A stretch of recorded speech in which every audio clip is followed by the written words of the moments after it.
Hey guys, so this is the video for YSP second grade spring curriculum week 2. This lesson is called Mystery Materials and it builds on week 1 materials, properties, and those concepts really well. The premise of this lesson is basically giving kids bags with materials or objects inside, and they don't know what the objects are or what materials the objects are made out of, and they just have to feel around and try to deduce what the object is based on what the material feels like. So it makes them kind of think about what those words are or what different things feel like, and therefore what they might be used for.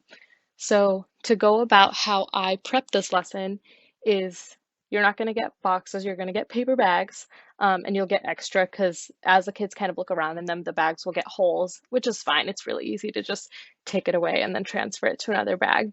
Um, and so what I do is I take all these materials that I get, and these are just some examples. It'll probably just be whatever's in the nucleus. If there's anything you want to add to it that you see in the nucleus, that's fine. Just let someone know that you're taking a few of something else like clothespins or coins. And I take all these materials and I just put them into 4 different piles. And then I put one of each pile in a paper bag. So paper bag number 1 might have paper, popsicle sticks, Play-Doh, and Legos. And paper bag number 2 will have 4 other materials.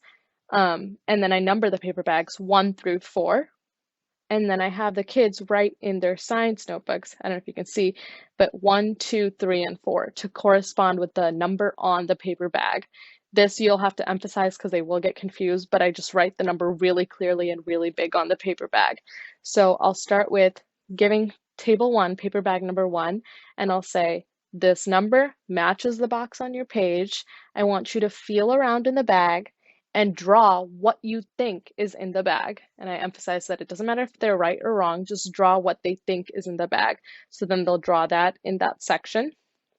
And then after a certain amount of minutes, you just switch the bags, you rotate them around, and then again, emphasize draw the number, draw it in the box that matches the number on the bag. And they usually seem to get it. So that's good.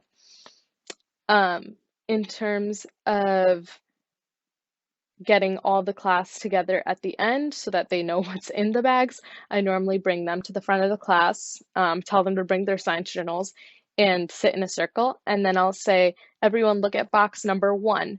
And then I'll take my bag number 1 and I'll ask them to raise their hands and tell me what they think is inside the bag. And then I'll pull the things out that they call out. And then as I pull something out, I'll say, someone will say, there's rubber bands in bag number 1. So I pull out a rubber band and then I'll say, who can describe this material for me? And then someone might say flexible or someone might say strong. And that's how you kind of tie in the concepts from last week with these words or more words, whatever words you'd like to add, whatever words they come up with too. The more they come up with, the better. And then I'll move on to bag 2 and bag 3 and bag 4. And just they love the reveal of what the materials are inside, but just making sure that you're emphasizing what properties the materials have. Like the clothespin is made out of wood. You don't want it to be flexible because then it couldn't hold things up that well. Have them think about materials, their properties, and the uses of the material so that they're making those connections and understanding why certain things are used to make certain objects and not other things. And then they love drawing in their science journals, so that's always fun. It kind of is simulating a data table a little bit, not exactly, but it's an introduction to one. And then lastly, here are just some other pictures of the kids getting really excited about what's in the bag. All of these pictures are mainly them feeling the Play-Doh inside the bag. They think it's super disgusting and they're like, ew, what is that? And then I tell them it's Play-Doh. I'm like, you want to play with this all the time. So if you have Play-Doh in a bag, that will definitely be a treat. Make sure you get some good pictures like this one. So this lesson is pretty easy. Just feeling materials and describing them, which is a good tie-in from last week. It's kind of like an application from last week's lessons.